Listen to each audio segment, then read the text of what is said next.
प्यारे बच्चों, आशा करता हूँ आप सभी स्वस्थ और मस्त होंगे। मैं आपका आशीष सर और आज की वीडियो में हम 13वीं वर्कशीट को पढ़ने समझने आपके साथ डिस्कस करने वाले हैं। ये वर्कशीट आपकी क्लास 9 सब्जेक्ट हिंदी और 4 अगस्त की। तो चलिए, अगर आपको हमारी वीडियो मेरा पढ़ाना अच्छा लगे तो वीडियो को प्लीज़ लाइक ज़रूर कीजिए, अपने दोस्तों को भी क्लास ग्रुप में ज़रूर शेयर कीजिए। और अगर आपको पूरा समझना है तो प्यारे बच्चों, सिर्फ और सिर्फ क्वेश्चन आंसर सॉल्व करने के लिए आपने वर्कशीट नहीं देखनी है, बल्कि पूरे चैप्टर को, कंटेंट को ध्यान से समझना है। तो चलिए गद्यांश को पढ़ते हैं और समझते हैं आज का गद्यांश। मानव की स्वभावगत प्रवृत्तियों में एक बड़ी ही मोहक प्रवृत्ति है हास्य विनोद। इंसान का जो नेचर होता है, इंसान के अंदर बहुत सारे टैलेंट होते हैं, लेकिन उन आदतों में, उन टैलेंट के बीच में सबसे बड़ा टैलेंट है, सबसे बड़ी आदत है हास्य विनोद, यानी कि हंसना और मजाकिया अंदाज, खुश रहना। ज़िंदगी केवल कराहों का सिलसिला बन जाए, ज़िंदगी में हमेशा कराहना यानी कि रोना, आहों का जलजला और हमेशा आहें भरते रहें, दर्द की दास्तान, यानी कि कुछ न कुछ हर इंसान के अंदर दर्द रहता है, हर इंसान दुखी परेशान तो रहता है। अगर इसमें हास्य विनोद ना हो तो इंसान हमेशा परेशान रहता है, हमेशा वो रोता रहता है, हमेशा दुखी रहता है। इसलिए हंसना बहुत ज़रूरी होता है। हास्य लाख दुखों की अचूक औषधि है।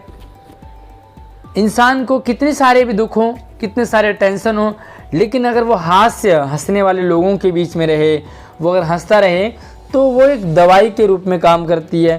साथ में स्वास्थ्य का अनोखा मंत्र भी है।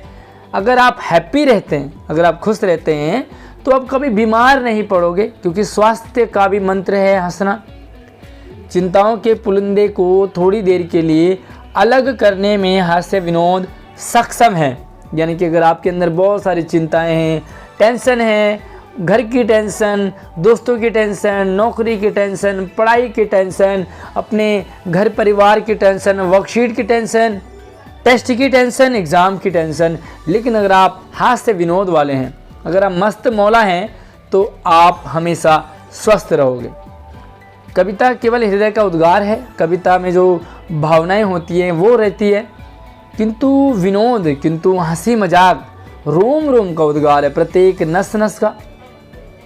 विनोद एक प्रकार की ऊर्जा है, एनर्जी है, जिससे शरीर और मस्तिष्क को नई शक्ति मिलती है। जो इंसान हंसता मजाकिया अंदाज का है, वो इंसान, उसका जो शरीर है वो तो हंसता रहता है, शरीर तो बड़ा स्वस्थ रहता है, साथ में उसका दिमाग भी, मस्तिष्क भी फ्रेश रहता है। थकी तनी सिराओं में मकर ध्वज की सी उष्मा। अगर हमारा शरीर रोम रोम थका हुआ है और जैसे कोई हंसी मजाक वाला सीरियल देखने लग जाएं, इंसान से मिलने लग जाएं, जोकर देखें, तो ऊष्मा आ जाती है लाइफ में। ऊष्मा यानी कि प्रकाश। गांधी जी ने भी कहा है कि यदि मुझ में विनोद का भाव न होता, यदि मैं हंसी मजाक वाला इंसान न होता, तो मैं कब का आत्महत्या कर लेता। यानी कि गांधी जी के अंदर भी बहुत सारी टेंशन थी, लेकिन वो फ्रेश मूड वाले थे, इसलिए उन्होंने आत्महत्या नहीं की। और संतों ने भी कहा है, बहुत बड़े महापुरुषों ने, यदि दुखों में भी सुख की अनुभूति चाहते हो तो हंसमुख बनो। अगर आप चाहते हो, बीमार हैं, अगर आप दुखी हैं, अगर आपको कोई चोट लग गई हो या दिल पे कोई चोट लगी हो और उसमें भी आप खुश रहना चाहते हो, तो आपको हंसमुख बनना पड़ेगा। स्माइल फेस हमेशा रखना पड़ेगा। वह मनुष्य भी बड़ा भाग्यशाली है जिसे विधाता से हास्य और विनोद का बहुमूल्य वरदान मिला है। जो इंसान हंसी मजाकिया वाला रहता है, जो बच्चे बड़े मस्त मौला रहते हैं, पढ़ते भी खूब हैं लेकिन मस्त मौला रहते हैं, तो वो एक गॉड गिफ्टेड है। फोटोग्राफर भी जब फ़ोटो खींचता है तो वो भी क्या करता है, आपको स्माइल प्लीज़ कहता है। वो भी कहता है कि आप एक क्षण के लिए मुस्कुराइए, आपकी फ़ोटो में 4 चांद लग जाए। लेकिन विधाता, ऊपर वाला फोटोग्राफर चाहता है कि हम जिंदगी भर मुस्कुराते रहें, जिंदगी भर आपका स्माइल फेस रहे, जिस मुख पर हास्य की दुग्ध धवल चांदनी, चांदनी यानी कि दूध की तरह सफ़ेद चांदनी छिटकनी चाहिए, उसे क्या अधिकार व अपनी स्वाभाविक प्रवृत्ति आकृति को अवसाद की काली रेखाओं से अमावस की काली रजनी बना डाले। जो इंसान हमेशा खुश रहे उसकी ज़िंदगी में कभी भी अमावस नहीं आता, उसकी ज़िंदगी में कभी भी दुख नहीं आते, उसकी लाइफ है वो हमेशा मस्त रहती है। तो प्यारे बच्चों, आप में से कितने बच्चों का नेचर है वो हमेशा हंसते मुस्कुराते और खिलखिलाते रहते हैं? मुझे ज़रूर कमेंट में बताइए कि मेरा नेचर है और इस तरह का है। तो चलिए, यहाँ पर कुछ सवाल हैं आपके लिए, उन सवालों का आंसर जान लेते हैं। तो पहला सवाल है, जीवन में हास्य विनोद परम आवश्यक क्यों है?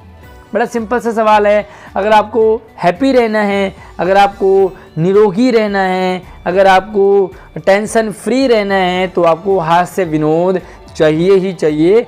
तो जीवन में खुश रहने के लिए, आनंदित रहने के लिए हमें हास्य विनोद परम आवश्यक है। और जिसके पास हास्य विनोद है उसके पास पूरी दुनिया का सुख है। चलिए, अगला सवाल है, हास्य विनोद में कौन सा समास है? तो प्यारे बच्चों, समास वाला टॉपिक हम पढ़ेंगे बहुत जल्दी। हमारे चैनल पे वीडियो है, आप देख सकते हैं। हास्य और विनोद, इसका अगर आप संधि विच्छेद समास विग्रह क्या लिखोगे आप?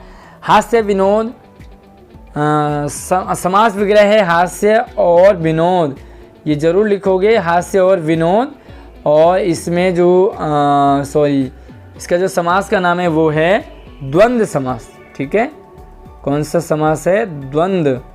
तो आप समास का नाम द्वंद्व लिखोगे और समास विग्रह हास्य और विनोद लिखोगे। ठीक है, चलिए तीसरा सवाल है, हास्य हमें किससे मुक्ति प्रदान करता है? तो हास्य हमें दुखों से मुक्ति प्रदान करता है, बीमारियों से मुक्ति प्रदान करता है। हास्य हमें खुश रखता है ताकि हमारे पास कोई भी परेशानी ना आए, कोई भी दुख ना हो और हम हमेशा हंसते रहे। तो किससे मुक्ति प्रदान करता है? दुखों से, बीमारियों से और मन की चिंताओं से। तो उम्मीद है इसका आंसर आप लिख लोगे। ऊष्मा का सही अर्थ क्या है? ऊष्मा यानी कि प्रकाश, ऊष्मा यानी कि रोशनी। ऊष्मा रोशनी को कहते हैं। हंसी मजाक वाला इंसान जो है उसकी लाइफ में हमेशा प्रकाश रहता है, उसकी लाइफ हमेशा रोशनी से जगमगाती रहती है। तो इसका कंप्लीट आंसर लिखोगे। ऊष्मा का सही अर्थ प्रकाश और लाइट है। और जो इंसान हास्य विनोद वाला होता है उसकी लाइफ हमेशा चमकती और खुश रहती है। लाख दुखों की औषधि किसे कहा है? औषधि यानी कि दवाई। तो लाख दुखों की औषधि है हास्य और विनोद वाला स्वभाव। तो क्या लिखोगे?